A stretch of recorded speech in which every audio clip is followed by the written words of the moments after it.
The Percoco corruption trial resumes in Lower Manhattan, and star witness Todd Howe out of jail and back on the stand. But the question is, how will all of this impact the case and his deal to cooperate with the prosecutors? And new revelations about the former White House staffer who resigned amid domestic abuse allegations. Now the head of the FBI providing information that contradicts the White House's story. Then the new White House budget, it cuts the social safety net, and it does so seemingly without discretion. It also hurts blue states at the expense of red states. We're going to take a look at how that is a pattern for this administration.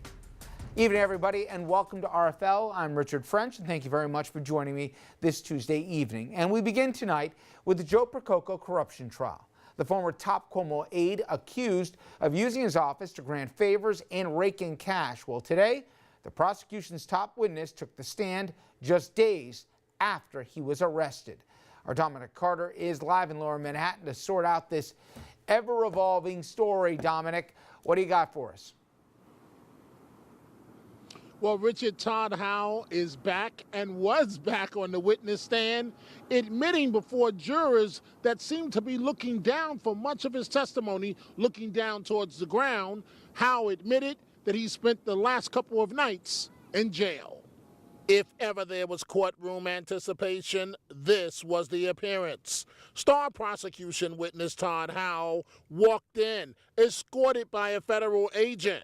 He was in his usual business suit with no visible indication of the drama that transpired since the last time the jury saw him. Defense lawyer Daniel Gittner continued his cross-examination. Question for Howe, quote, "You spent the weekend in jail." "Yes," Howe replied.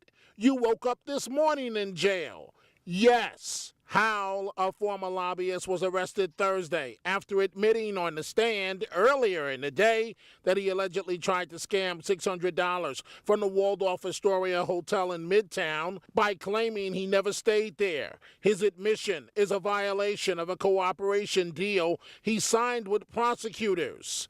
Attorney Gittner continued, quote, "You're in more trouble today than you've ever been in your entire life." Answer, "I believe I'm in a boatload of trouble." Howe tried to explain the credit card situation, quote, "I was disputing it, I wasn't denying it." But then defense attorneys brought up yet another matter as they hammered away at a 2016 $1.4 million mortgage application that Howe had where he allegedly failed to disclose credit card debt, loan judgments, and lied, stating he was a partner at the law firm where he was a lobbyist.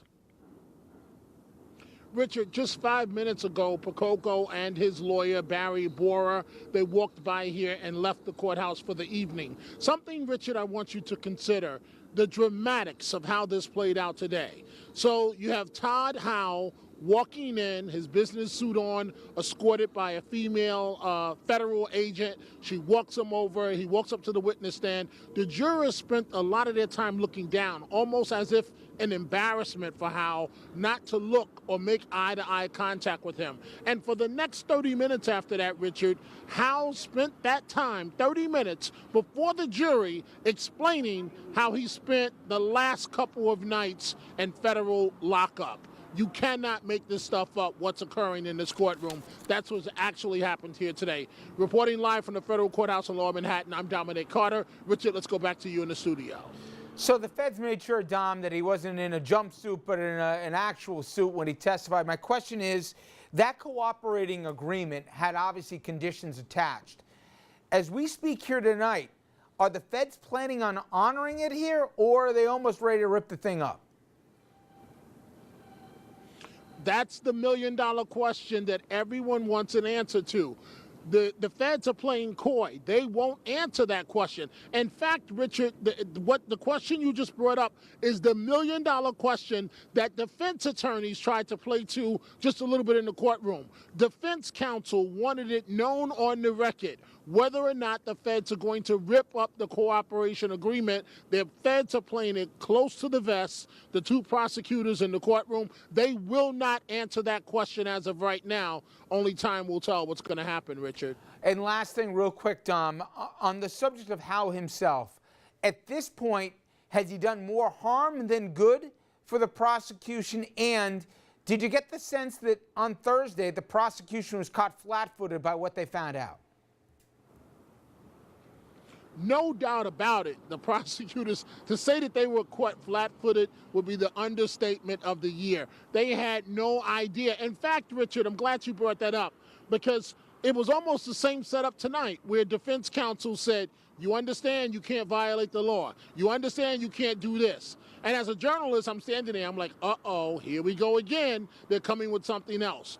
So that still may happen, Richard, because, and I'm glad you brought up that point, Howe has completed only halfway of his cross-examination. There are four defense counsels that get a shot at him. He is still on number 2. The second defense counsel will continue, he's already said, for almost all of tomorrow. And then, Richard, there are 2 lawyers left. So who knows what their private investigators may have found. This is far from over. And to answer your question, we don't know how this is going to play out with the jury, but it's not looking good, Richard. In terms of, they had a solid case. It appeared based on the evidence, the feds, but all of this stuff with Howe, we don't know how this is going to play out. To be continued, Dominic. Thank you very much, as always. All right, everybody.